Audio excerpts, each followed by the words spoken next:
It's great to talk to you, too. John Hamm has been front and center in St. Louis and has truly given a face and a voice, obviously, to a bunch of Blues fans that have been waiting for moments like, obviously, Game 2, but more in particular, Game 4, where they could personally eyeball what is going on. With Pat Mahomes was there and Jenna Fisher. Just, again, people were just giving voice to the St. Louis. What was it like to witness that moment there?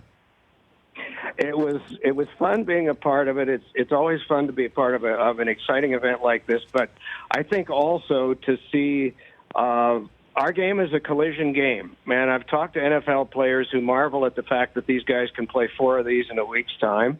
And it was another one of those ultimate collision games that had a lot of chaos built into it.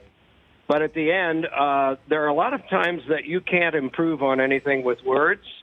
And so for the last 15 seconds or so, I just said nothing because we don't need crowd mics in a place like St. Louis. You just let the crowd dictate what's going on, and the crowd just yelled itself hoarse.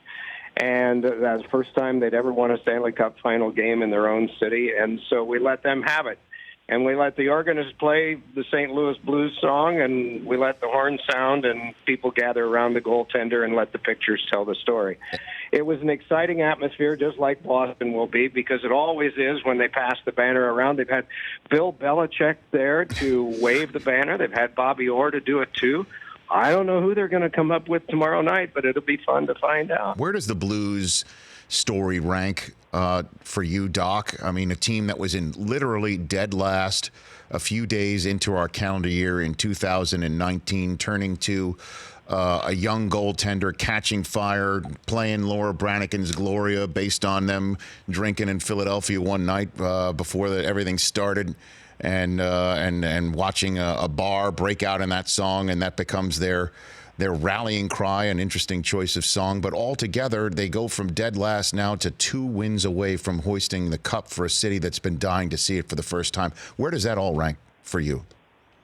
Well, in the 46 years I've been around this, it's right now it's in the top 10 all time in the stories that I could possibly tell about a run, and it would be top 5, if not at the very top, if they pull it off, because you just don't have that many rags to riches finishes. The Minnesota North Stars in 1991 were a story that was similar to that, in that they upset so many teams, including Chicago, which had won the President's Trophy, and then St. Louis, and then the defending champion Oilers to get to the final before they got pretty well taken into camp by the Pittsburgh Penguins. But this is one, if they pull it off, it'll be an ultimate story and a Cinderella story to write forever. We had one of those last year. And it would have been an even greater story if Vegas would have been able to win the championship. But it turned out to be a magnificent story regardless, just because of all that Vegas came through.